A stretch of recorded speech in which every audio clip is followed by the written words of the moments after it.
morning. My name is Kathy Sipple, and you are listening to Socially Speaking on WVLP-LP 98.3 FM in Valparaiso. The station broadcasts from beautiful downtown Valparaiso, Indiana, and is streaming over the web on WVLP.org. I'm sorry to say that my co-host Tracy Traut is under the weather today and will be unable to join us, so we hope you feel better, Tracy. We want to thank our sponsor. Socially Speaking is made possible in part by Uptown Cafe in Valparaiso. Uptown Cafe is an eco-responsible specialty coffee, tea, and soda bar with a dynamic food menu set in a fusion of modern and classic design. Stop by at 1400 East Lincoln Way for a coffee to go or open up a tab and stay a while. They're located one block from the VU campus in the Uptown East Apartments, or visit them on the web at uptowncafevalpo.com. And today I'm pleased to welcome our guest, Lauren Riga. And Lauren is the director of Environment Law and Economics Institute. She does work internationally, but resides here in Northwest Indiana.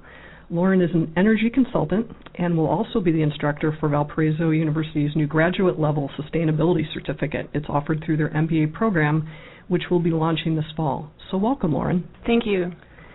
And Lauren, our program today we've titled Sustainability 101, because I think a lot of people have maybe been getting on the green wagon lately. I mean, it seems like it starts at the coast and moves in toward the Midwest, but we are, getting on that green bandwagon. But it seems like the definition of green is a little fuzzy. There's a lot of what I've heard called greenwashing. It's not always clear what is truly environmentally conscious and what's not. And it seems to me that sustainability is a little bit more measurable, or what is the definition exactly? Is there a definition you could share? What is green? What is sustainable? What is clean? What are all of the above? Exactly. Help us elucidate. Well, Kathy, there are just as many definitions of sustainability and green and sustainable development as there are groups trying to define it. It really depends on who's asking the question and what they're trying to accomplish with it. But basically, they all have to do is living within limits, understanding connections between economy, society, and the environment, and really using living within the limits of our resources and capital that we have. And who's asking the question? It can be community and society, businesses, agriculture. It really depends on who's asking. So the original definition derived from a UN conference in 1987, although I could be wrong. Sustainability dates way before that, but it was coined in 1987, and it's meeting present needs without compromising the ability of future generations to meet their needs. So if we care about our children and our planet, this is something that we should take note of and recognize that our planet has exhaustible resources, basically. And basically de-link economic growth with exploitation of our resources and human health. Great. So there are externalities associated with growth, current production growth patterns, and there are other alternative, greener, cleaner, more sustainable ways of doing that. Well, good. So if something is going to be taken to the experts and looked at for possible greenwashing, just slapping a green label on it. There are a lot of things at the grocery store that say green or whatever. I read them and they've got all kinds of chemicals. I mean, it's just not that easy. So we're hoping with some shows like this and obviously the certificate that you're offering through VU sounds very exciting. I'm really happy to see that they've embraced that aspect into the business education. So you just seem to have a really interesting job. It covers a lot of different things. It seems very glamorous for, Northwest Indiana. But I think people are just jealous I get to travel a lot. Well, you do. I do work. Yeah, I travel. Just give us a little bit about, your own background and some of the main involvement you've had with environmental policy and, with sustainability. Sure. But if I could just back up a minute and go back to what you were saying about greenwashing, because that's something a lot of people are very curious about. And even I consider myself pretty educated on these topics, and they even catch me sometimes. When you go grocery shopping, and I wanted fruit popsicles, just all natural fruit, and that's it, frozen fruit. And I took it home, and I read the back of the box, but the front of the box, it said all fruit. And then you read the back, and it's sugar, and it's this, and it's that, and it's just like, man, they even got me briefly. It's tough. I mean, I wonder if we'll have more consistent labeling, kind of like we do for... Well, a lot of times the labeling is set by the industry. So even Whole Foods does they really try hard to be transparent in the different levels of sustainability in which the food was produced, although all of those have loopholes as well, and that's a topic for another day. But, right. Well, I can see you coming back on the show a few times. I think that we're in the beginning steps. I mean, we're just starting to hear about sustainability, more and more frequently, and I'm awfully glad, quite frankly, to hear about it, because it doesn't make the problem go away, but at least naming it and understanding it helps drive us toward a solution. So I give businesses a lot of credit, who are trying. So even if you're not perfect, don't worry. Please, you can call in, you can't call in just yet, but you can leave a message on our Facebook page. I just want to let you know quickly how you can do that.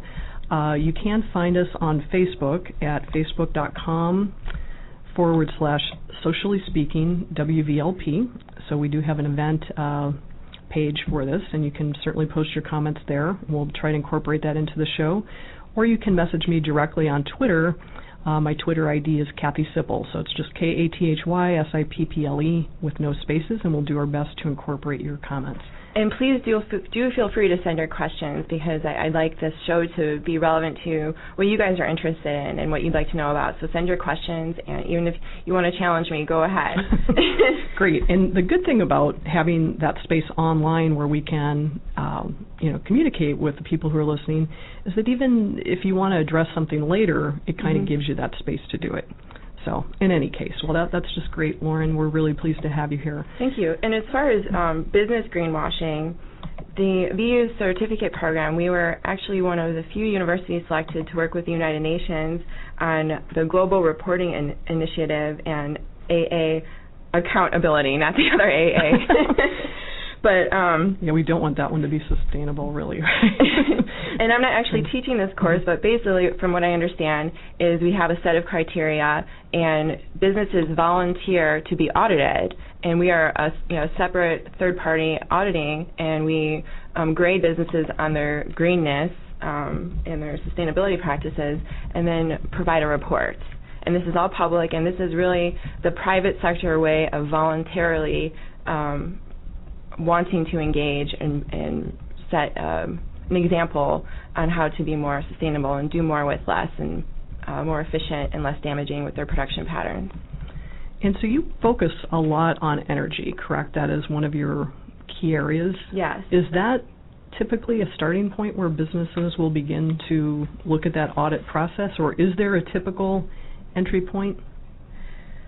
I can't really answer that because it depends on the type of business. Okay. Right. But a good starting point would be, I was just at an energy conference and really working with your utility companies, because they offer a lot of incentive programs on equipment upgrading, or even just finding out where the inefficiencies are. Okay. And there's this Reduce Your Energy Diet Tips for Businesses brochure I have here. Great. And they basically make sure that you turn your electronics off, keep things on sleep mode, use fluorescent and compact lighting, things like that. So basically reduce the amount of energy waste, and you'll be saving a lot of money at the same time. Right. That's a good starting point. You've got to conserve first before you really start thinking about other things. You've got to do the low-hanging fruit items, I think was your way you described it.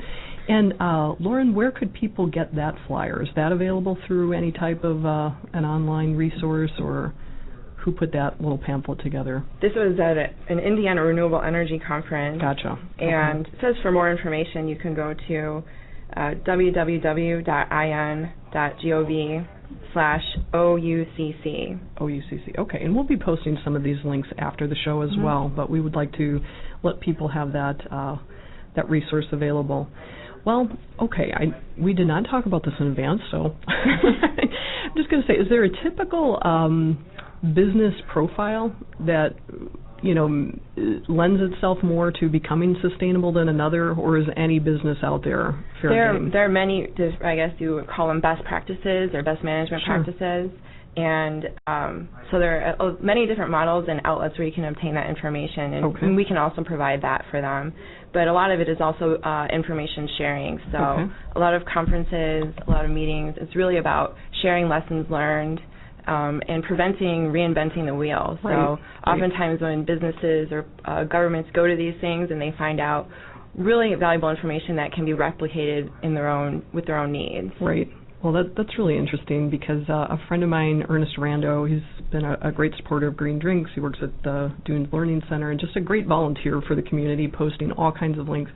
He sent me a video link today that was from, a woman who owns the White Dog Cafe, I believe it's called. Her name's Judy Wicks, and she had said after she took her own business down the sustainability route, she realized that you can't just have one sustainable business in a community. That if she were to do that, she's kind of by definition not being sustainable because, for instance, she's a restaurant and she buys food locally from the local farmers, so that's helpful. But she herself cannot keep all of those farmers in business. So she realized for it to become a truly sustainable community, she needed to share those best practices with her competitors, to help those farmers really stay in business. So I think that's an interesting dynamic. It's certainly different than the competitive, business model that we've kind of, become accustomed to, I guess.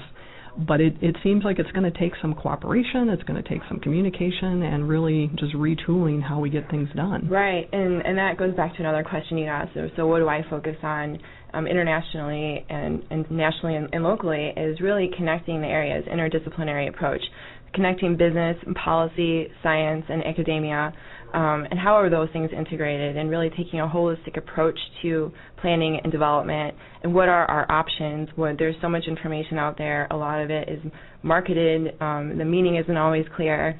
So how do you package that and present it to so many various needs and audiences and types of people that are looking for this kind of information? But it's basically there aren't silos. You can't work in silos. Right. And we're all connected. Exactly. So you have to be an expert in everything. Or find somebody who is. Right, and that's the value of what I do working internationally. I have my colleagues are expert scientists from all over the world. Mm-hmm. So if I have a question, I just call them up or send them an email, and they can clarify for me. And I just serve as that liaison. Mm-hmm. So translating that technical information to the policy and business and community environment. Well, and I am not an expert in this area. I'm very interested, but I just scribbled down a few notes, and I thought, well, to me, novice, not somebody who's in this field, what does it intuitively mean to me for business to be sustainable? And I came up with a few bullet points, and I'm wondering if you can give me some pushback or some, yes, no, or hey, you forgot all about this or that. But I'm thinking buying local would make a lot of sense. Definitely. Whether you're a restaurant buying local food or you just use parts that are produced locally versus being shipped from across the country. It seems like that's going to reduce the carbon footprint and the number of miles, keep the jobs local. I mean, is that part of the equation? Definitely. Yeah. Buying local for sure. Okay. So I did okay so far? Yes. All right, this was unrehearsed. So, and then I'm thinking, the standard, reduce, reuse, recycle. I don't even know if that's the correct order, but hey, they're all there, the 3 R's. Just repurposing things or looking at what would be considered waste and, interpreting that differently. Mm-hmm. Like I'm going to give a little shout out to one company. I've had the good fortune to meet at Green Drinks, a local meetup for eco-conscious businesses and consumers. Her name is Julie Rizzo, and she has a company in, I believe, Cherville in Lake County, and it's called Recycled Granite. Did I tell you about Julie already? Yes, you did. I did. Okay. I just thought this was so cool. She's partnered with, and Julie did not pay me for this promotion, by the way. I just thought it's a great idea, just an example how you can look at something differently. She actually takes granite that's punched out of a counter, or a sink area, basically, where you put the sink in. And she said that that's normally treated as scrap, and instead she makes those into really cool-looking backsplash tiles or pavers. And so, that's something that a beautiful piece of granite would end up in landfill, and instead she's made a whole business of recycling that product. And that's a great example, and there are many, many examples just like that. I'm sure, and I'd love to hear more of them. If you think of examples. I have one right here, actually. Good. Subaru of Indiana, and this is one of the case studies that VU likes to promote from a business perspective for the sustainability certificate. But Subaru builds 1,000 cars a day, and in 2004, they basically said we want to have zero waste. Wow. From every aspect of our manufacturing to our cafeteria to our office waste. We want zero landfill. So that's what they did, and everything that they use is they just repackage, or they have zero waste, basically. That's incredible. And as a result, they end up saving or making $50 extra per car. So if you add up 1,000 cars a day in 1 year, that's and $50 per car. That's a lot of money. So that's a great point. I think the preconceived idea is, okay, I'd like to be sustainable, I'd like to do the right thing, but it's going to cost me more money. And in this case, it's exactly opposite? Well, it's the return on investment. Mm-hmm. So it's really not, this is a very challenging argument. Yeah. It seems like oranges. There's always going to be somewhat of an upfront cost. But if you take into account the externalities, the cost associated with the current ways or the unsustainable methods of production, it's actually very expensive to our economy, very expensive to human health, very expensive to the environment. Right. So it can be scary. Change is scary, the unknown, new technologies, and then you see an added cost, especially in this financial environment. People can be more wary. However, if you take into account, or even just wanting to be for civic reasons, want to have a good conscience for no other reason, there's usually a cost, but that's why there's so many incentive programs. Even in Indiana, there's a whole list of incentive-based programs, and organizations like the Delta Institute, they actually will help businesses and communities take advantage of those incentives to minimize their upfront costs and maximize their return on investment, and really save a lot of money on your energy bills and other things like that. Is it okay if I take a time out to plug my compatriot for green drinks? Since you mentioned the Delta Institute. Go for it. I'm sorry. We just kind of don't have a real script here. We just throw in as we throw in. But no, a good friend of mine, Abby Corso, she's a Valparaiso resident, and she's also the sustainability consultant at the Delta Institute that Lauren just mentioned. They're an environmental nonprofit, and they do some interesting work with sustainability, with green purchasing consortiums and that kind of thing. And because there was some interest on our Facebook page due to this broadcast, I actually threw together a free webinar which will be held next Thursday. It's kind of a lunch and learn next Thursday, August 18th from noon to 1. And you can find out more about that at sustainability101.eventbrite.com. So if you'd like to learn more about a green purchasing consortium and a little bit more about resources and opportunities available to green businesses in Northwest Indiana, you can check that out. Again, it's free, and it's sustainability101.eventbrite.com. But back to Lauren. So, sorry. frequent interruptions here on Socially Speaking, but it's just exciting. I think the name of the show, Socially Speaking, it's like when you start talking about a topic and you get excited about the relationships, things start to organically ripple outward. Now, you told me you were working on the curriculum for the MBA program. Can you share with us anything about what somebody would learn if they get the what I'm certificate? hoping is going to happen, or what I'm pushing for, is over the next year, basically what we're going to be doing is working on a full green MBA curriculum, and then hoping it'll pass through the university and get accepted so that can be offered. Right now we just have a sustainability certificate, and I'd be happy to talk about some of those courses. Please do. Or the 4 different courses. Please do. Course 702 is called Managing Sustainability, and that's the new technologies and techniques that businesses are using to be more sustainable, and this is where they will actually have businesses to work with, case studies or field work for the Global Reporting Initiative to audit these businesses.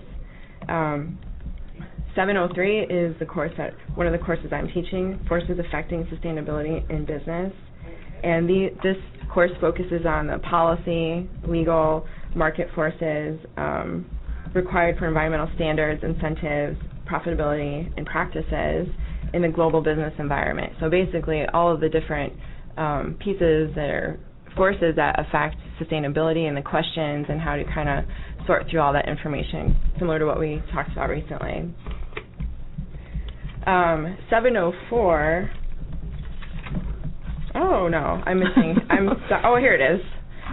Case studies in sustainability. This is the other course I'm teaching, and there are just so many good case studies that I really have to narrow down which ones that we're going to be focusing on, or give options to the students. But there's a program at the UN called Partnerships for Sustainable Development, and these are voluntary business partnerships, and they share what they've done to green their business. That's great. And what were the benefits. And what I really liked about it was the multidisciplinary aspect.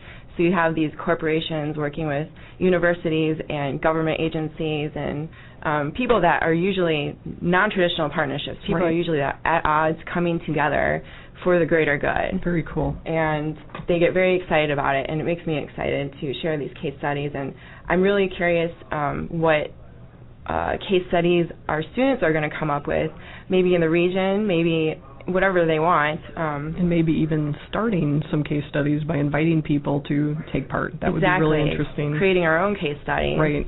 And analyzing the potential green business environment that we could create. And then the MBA 705 is field work in sustainability. And students will participate in team field projects in sustainability.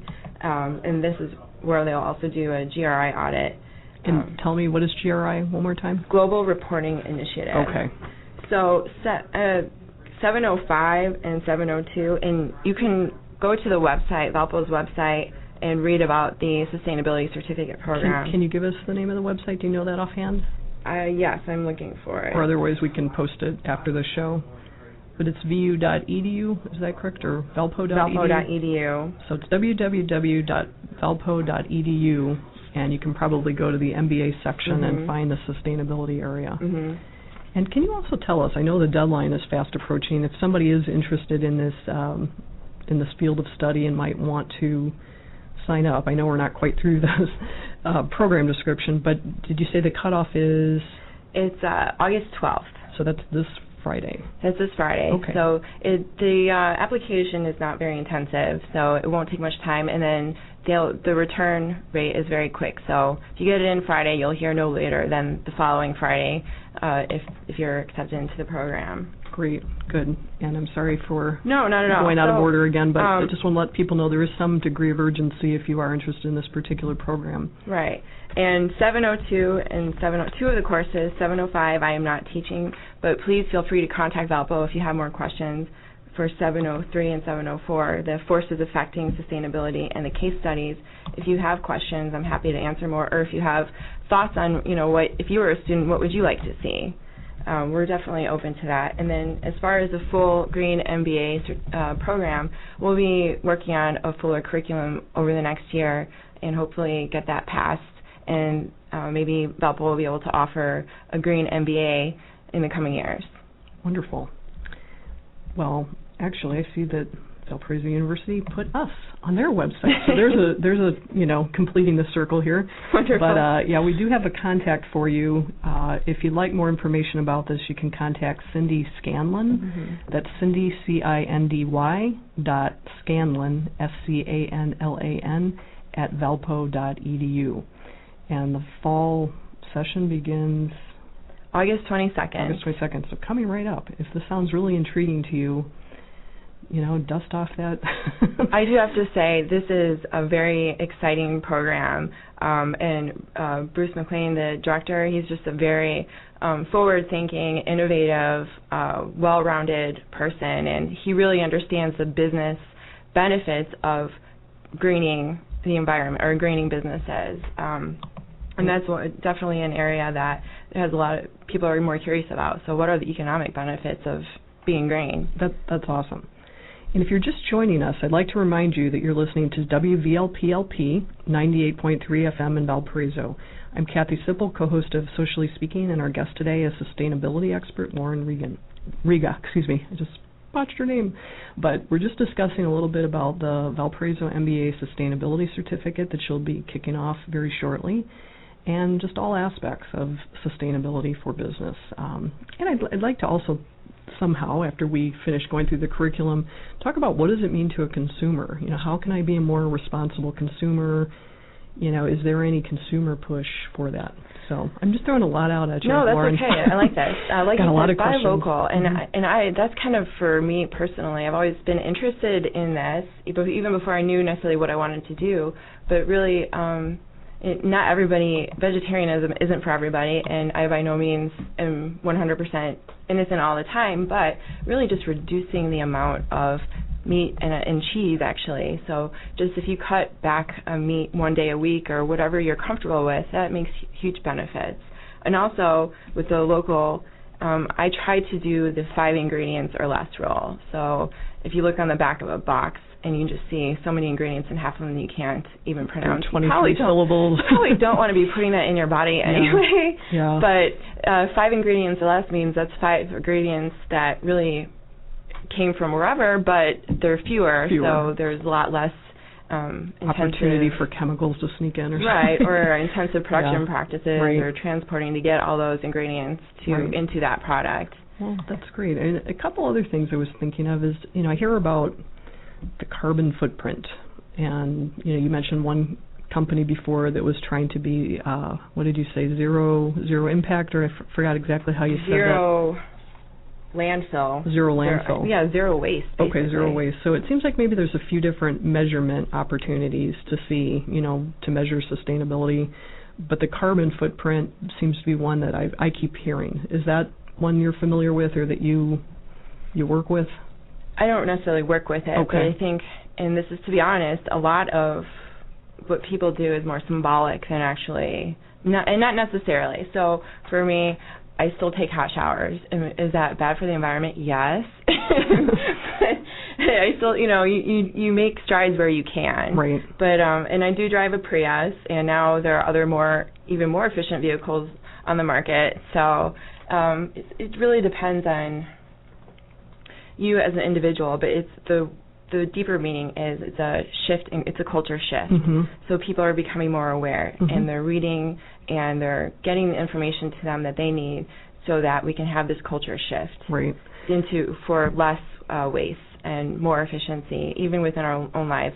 A lot of European cultures have very minimalist lifestyles. So I go to a girlfriend's house of mine, and she's from Finland, and it's very minimal. I mean, and many Americans... Smaller, probably, number one. Yeah, they make a very good use of their space, and they don't need... I highly doubt that a lot of Northern European countries have huge garage sales to get rid of their quote-unquote junk, because they don't have junk. They really only buy what you need. More intentional when they're purchasing. Right, and you have a few really nice pieces of clothing. You don't need closets and closets full. There's things like that. So really, when I go shopping, I really think about, do I actually need this? Can we do without? Let's just go with what you really need. And it's also more efficient in your pocketbook. Right. Well, it's obvious that this spills over. It's not just something that you teach or that you are a consultant with. You're living it, and I love that. It's a little disconcerting when somebody's trying to tell you how to live, and yet they don't embrace any of these choices in their own world. I understand that we need to rely on businesses quite heavily to make these changes, to have farther-reaching effects, and to make a difference. But I think about, who works at businesses? Who owns businesses? They're individuals, so they're not completely separate. I think if the individuals who own businesses embrace these ideas and principles, then, their employees might be a lot more willing to do it, and if they're running their business that way as well. So it just seems like it's something we all have to step up and be responsible for. And it's one thing to just be interested in what is the carbon footprint, and actually taking the initiative to find out how can you truly make a difference, or what is truly needed for that shift in lifestyle practices. Right. We haven't had any official questions that I've seen so far, but you do have fan mail, so I'll just go ahead and say that. Angelina Jansen of Embracing Green Productions asked, what is the name of the woman that you were interviewing? And I told her, and she said, I love her. Oh, thank you so much. Yeah, Angelina and her partner, they do Embracing Green Productions, and they do some really interesting things, trying to introduce ways that people can bring sustainability into their own households. And again, she didn't ask me for a shout out either, but I've met her at Green Drinks a few times, and that's been a lot of fun. Well, thank you for the shout out. Yeah, and I do encourage people too. It's great to have a radio show and talk one-on-one, put it out on the internet. But at some point, it's nice to just come together, and that's why I started to chair the local Green Drinks along with Abby Corso. So we do this monthly, and it's a great chance for people to come and meet up face to face with some of the names and personalities that we're featuring here and online. So the next one is actually next Monday, August 15th. That'll be at Cornucopia Coffee in Valparaiso, and we're going to be having Tracy Hall speak about solar energy, and he's quite a proponent of solar energy. He teaches photovoltaic installation, and he also has solar in his own home. So really neat guy, and I'd love for you two to meet. Conversation, right? Yeah, I hope you can meet because you'd have so much to talk about with energy. So I know I kind of posed this question before, but let's say I'm a business and I want to be more sustainable. Mm-hmm. I go through an audit process, and I understand it's perhaps different for each company depending on their type. Is there any? Could we take it through maybe an example of what are some typical things that a business might learn during an audit that they could discover? Like perhaps they've got an overdependence on fossil fuels or something. Is that something that the audit would uncover? And I could tell you a good story. Okay, I love stories. And I'm still trying to remember who told me this story because I wanted to get more information. But basically, a lot of our power plants, in industrial facilities are older and very inefficient. But it's also very expensive to do a full entire upgrade. And so somebody somewhere that I can't remember, it'll come to me. But it was an industrial facility, and they asked somebody, can you come check out because this bill is extremely high and we don't know where it's coming from and it just happened or something.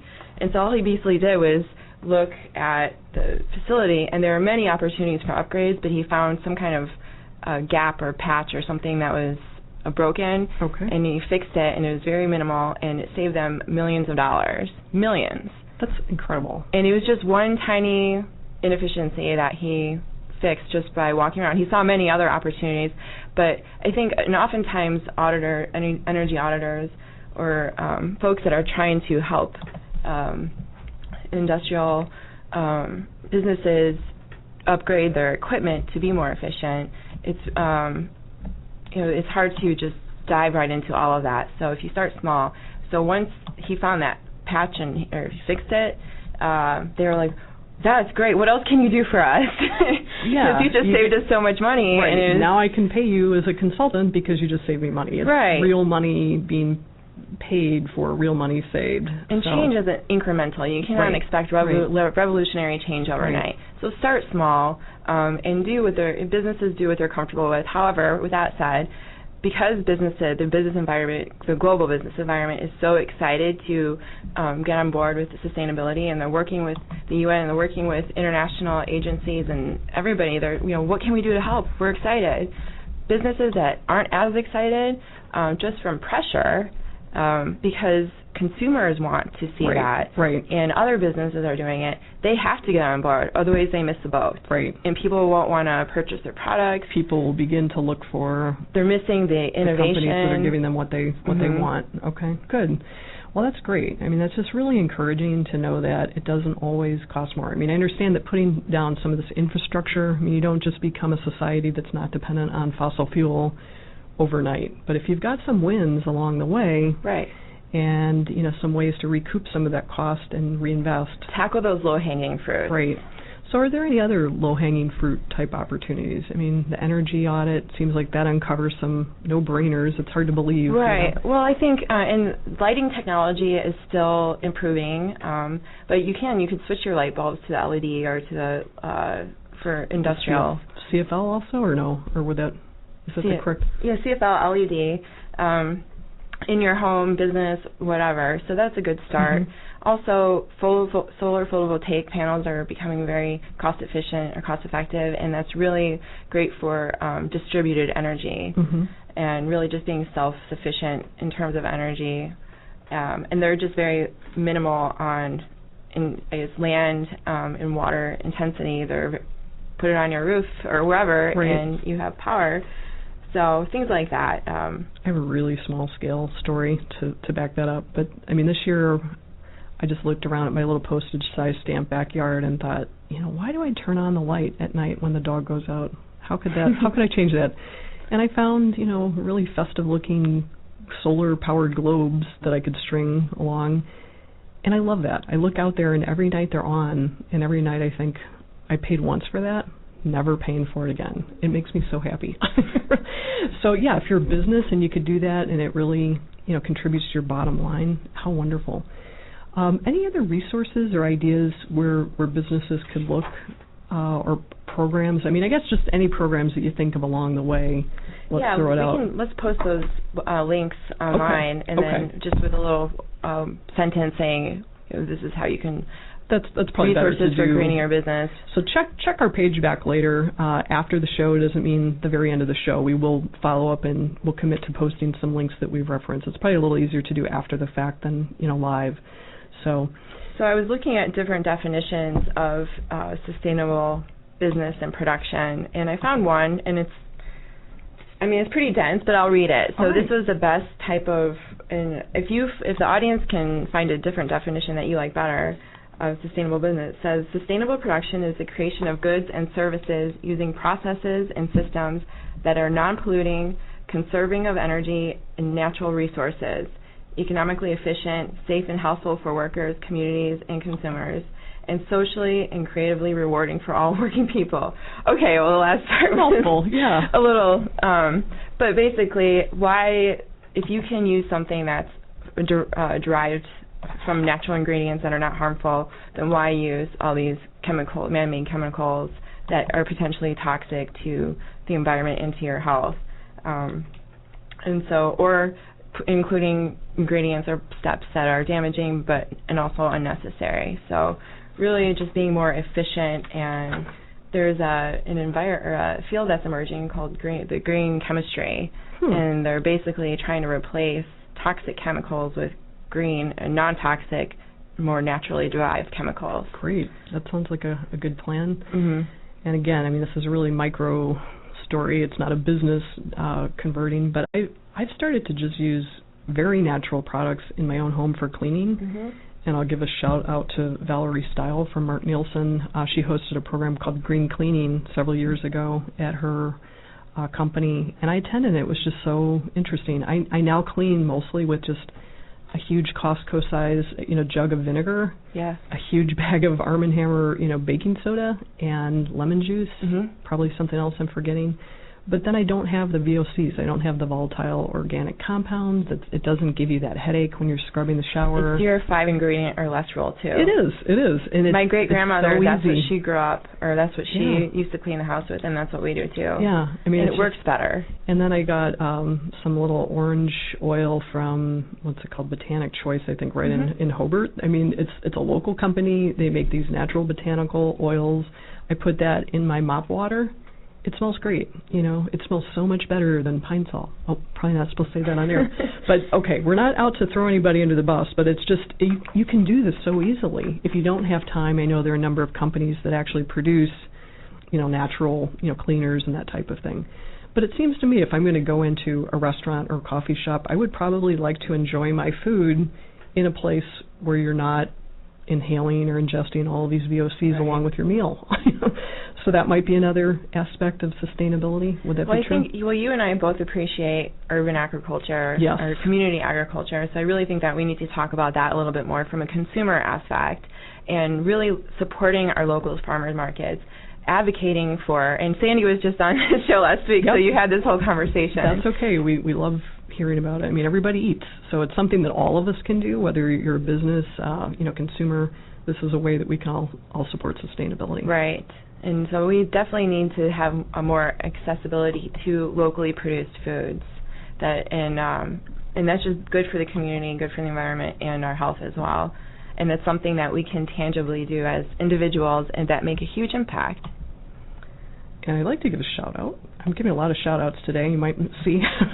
But I'm just so thrilled when people in the community are stepping up and really, walking this talk. But our own sponsor, Uptown Cafe Valparaiso, They just posted yesterday, come enjoy mozzarella grilled cheese with basil from Creme de la Crop, which is a local CSA. So they're calling themselves eco-responsible, and they are in fact being eco-responsible. That's just one small way that they're doing it, but they do. They support local agriculture, and it tastes so much better.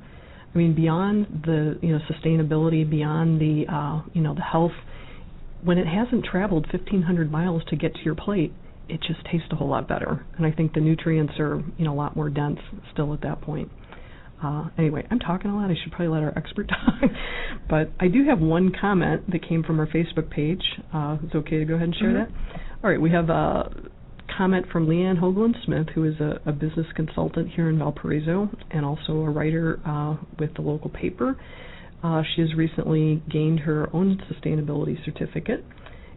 And she wrote that the Brundtland Commission, I'm not familiar with them, but she said the Brundtland Commission developed one of the first definitions of sustainability for the United Nations, and it was this: sustainability is meeting the needs of the present generation without compromising the ability of future generations to meet their own needs. And I think that was embodied with that was the original definition. Yeah. No, that was the definition was that the original? At the very beginning. Gotcha. And it just kind of, expands out a little bit when you start thinking about the social costs. There's kind of a social justice cost, really. I mean, when we buy coffee, do we buy the cheap coffee? Oh, she's got it right there. You guys are on the same page. You're sustainability soul sisters right there. That was in 1987. 1987. Okay, cool. I have to say, before that awareness switch is turned on, I didn't really get it. Why is it important for me to buy fair trade coffee? I didn't know. So until you know, you don't have that awareness. But once you're aware, it's hard not to think about, well, what does that mean to the farmer? I'm basically supporting, substandard labor conditions if I buy coffee that's not fair trade. Right. So fair trade kind of helps prove that it's sustainable. Is that fair? It's more socially responsible, but and why the awareness wasn't there is a conversation to have with at a different time. But basically, I don't want to knock market and capitalist production, but when people are trying to make profit, they're going to promote those products that are not necessarily the most socially responsible, and we are a market capitalist society, so that's a big reason why. Is that changing? I mean, I was an economics major in college, and that was a while ago, but I feel intuitively that we are starting to measure our economy on some different that's scales. That's the shift that we're talking about, and that's why it's so important for citizens and consumers to be aware, so that they can kind of help push that shift on in a larger scale.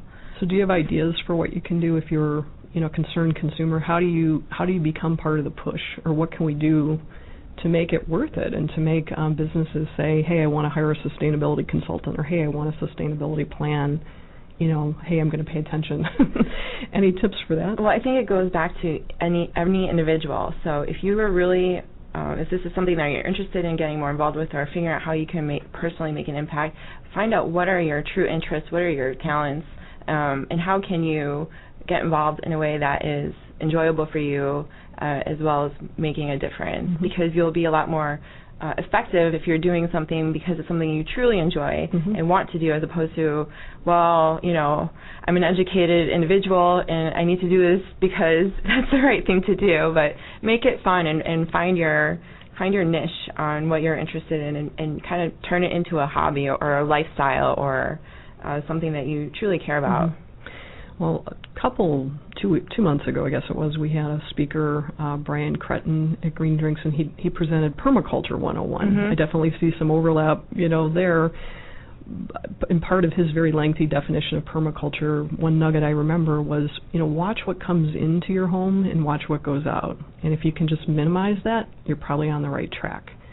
And I thought that was interesting, because I really have done that at my home. I start to watch food scraps I used to consider waste, and now I think, oh, my vermiculture bin will love that. My little composting worms, so now it's not waste, it's worm food. And then And see, but that's not for everybody. Not and for that's everybody. what I'm saying. Find out. Yeah, and that's probably your some point people too. are very, very sketchy about, touching worms, looking at worms, whatever. But, I mean, I find it fascinating now. I know I talked about that last week, too, so you guys are probably getting sick of me talking about that. But, I mean, I wonder if that can be done on a restaurant level. I've even heard of prisons actually implementing, vermicomposting programs where they have the food waste converted by the prison inmates, and then all of a sudden, they're producing a good that's saleable where it would have ended up in a landfill. So, that's interesting. I'm sure we're going to have all kinds of examples like that coming out with this new crop of VU certified sustainability consultant. Yes, and that's wonderful. And if people can make a career out of something that they're passionate about, it's very rewarding.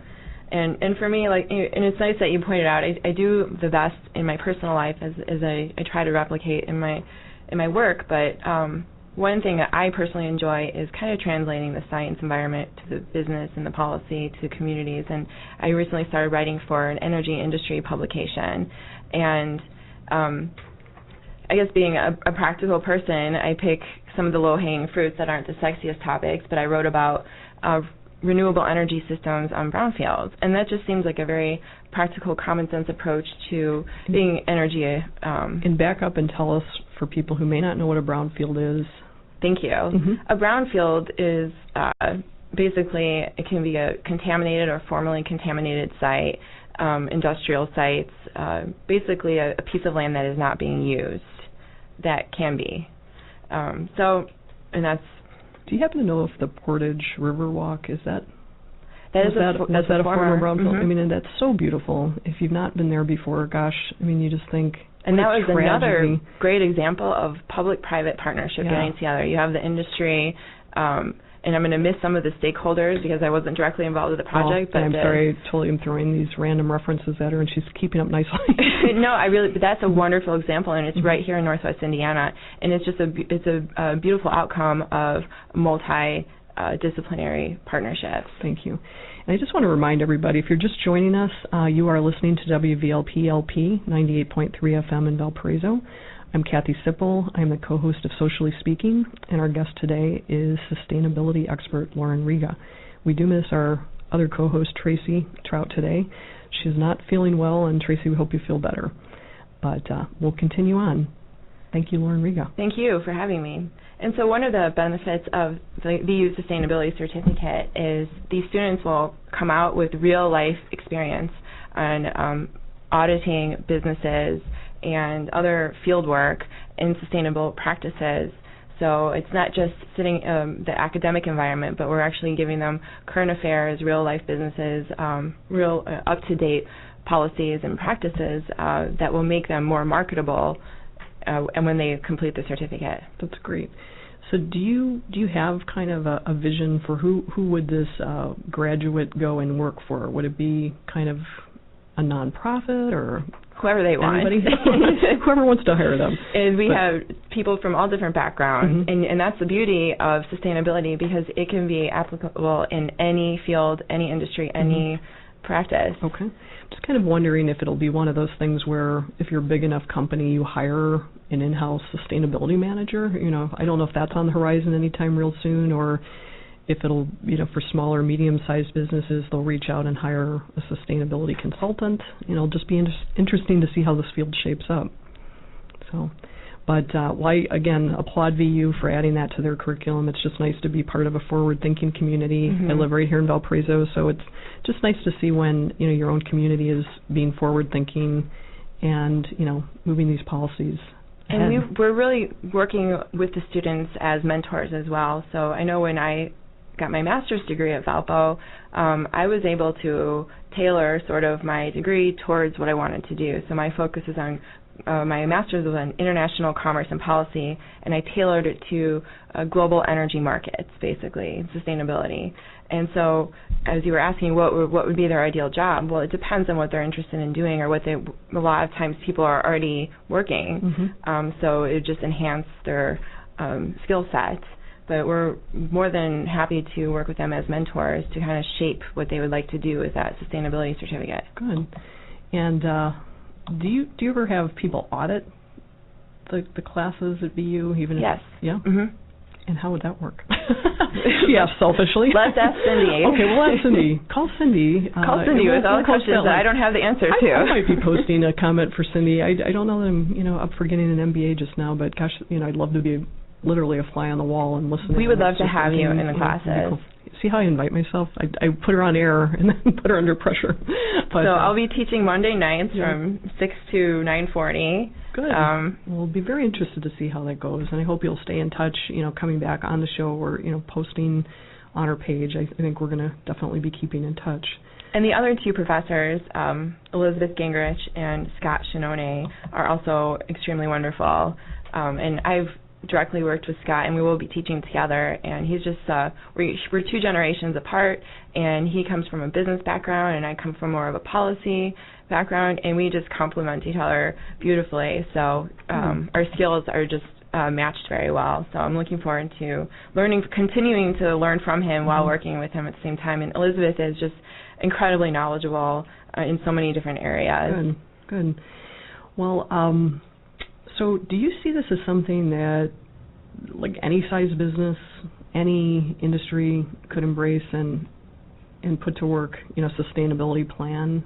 If they're not doing it already or have plans to do it, it might be a good idea to get started. I mean, that's the idea, is to really, it's already becoming mainstream, and now we just have to kind of scale it up even more. Right. So the audit is generally, sounds like one of the first steps. One of the first steps, and there's so many, that's a growing industry here in Northwest Indiana, energy auditors, so that's a great first place to start. Good point. And I'm going to give one more shout-out, a lot of shout-outs today, but we've had at Green Drinks, and I've had some involvement with the Northwest Indiana Green Building Alliance, and they have a couple of energy auditors that are members there. They've also actually got an overview of the Indiana energy code changes for the fall, and they've got an event next Thursday, also August 18th from 3 to 5, and that will be at the Legacy Ballroom at 1356 West Lincoln Way in Valparaiso. If you want more information on that, you can find them on Facebook, facebook.com, NWI Green Building Alliance. So it's just interesting. I think a couple of years ago, I don't really remember hearing so much about green events, green, training, all of this, and it's just nice to know, better late than never, that we're getting on board and paying attention. Because we live in such a beautiful community. I mean, we've got dunes, we've got natural, wildlife that we're just so lucky to have, and we want to preserve that, for our community, for ourselves, for our children, even if we don't have children, figuratively, our children. It's a great place that we've got here.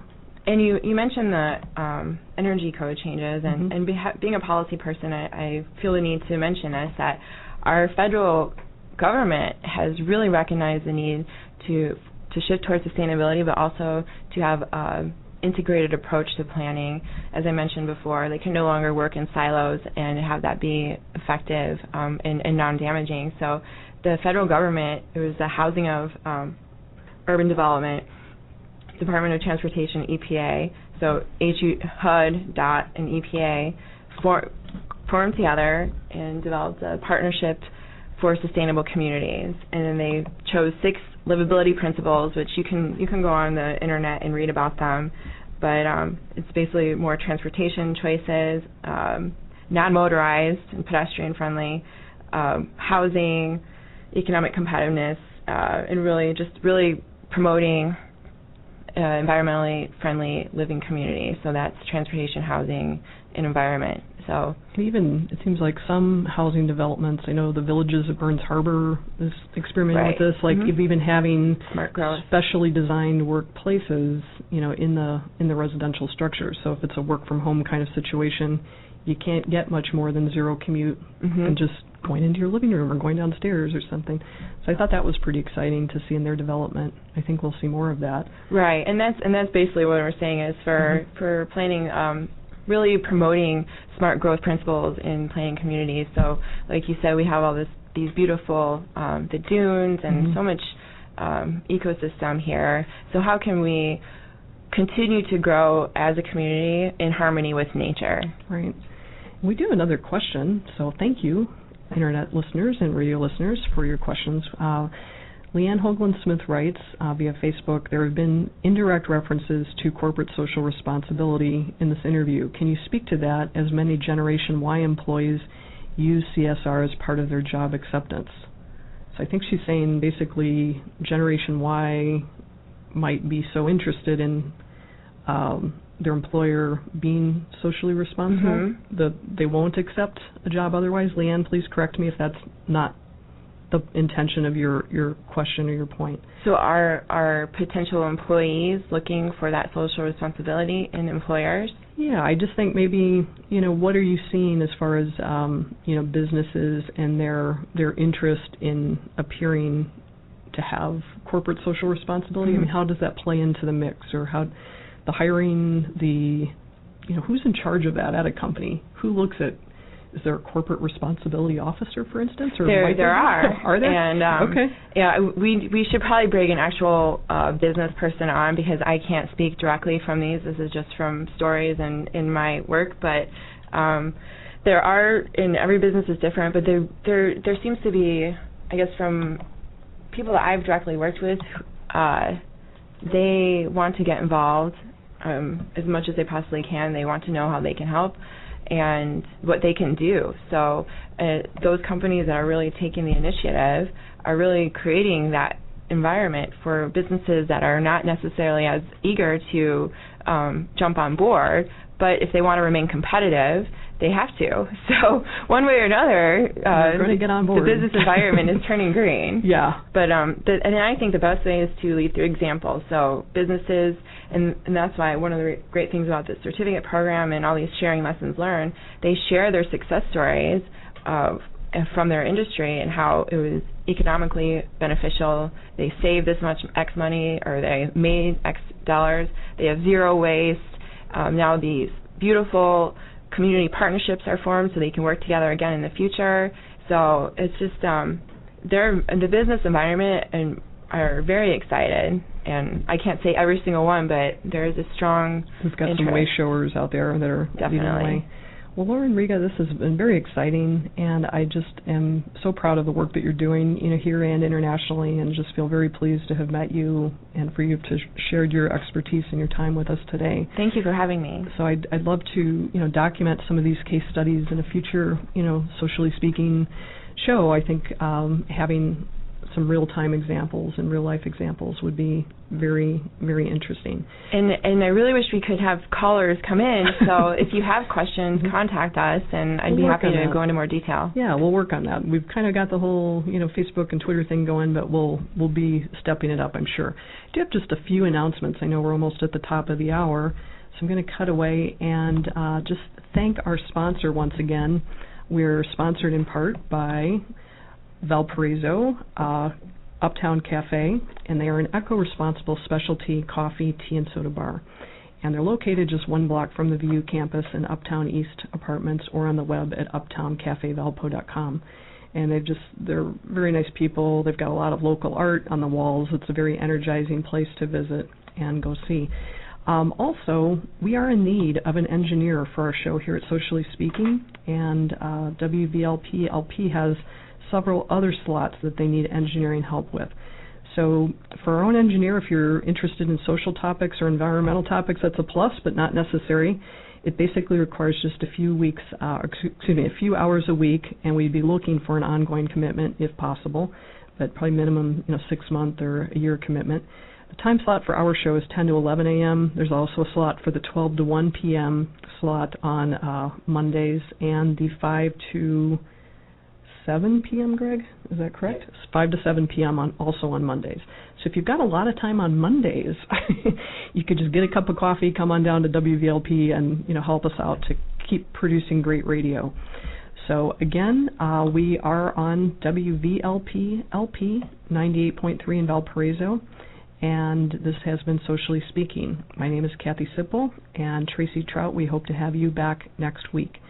Please visit us on Facebook. We've got a fan page at facebook.com/Socially Speaking WVLP, and you can reach us in many other different ways, but that's a good place to start. So I want to thank Lauren Riga once again, and for VU, good luck in their sustainability certificate, and also to remind you about the free Sustainability 101 webinar that we're going to be holding online next Thursday, August 18th. You can find out more information at sustainability101.eventbrite.com, and we'll be posting lots of the links referenced today on our Facebook page. So thank you very much.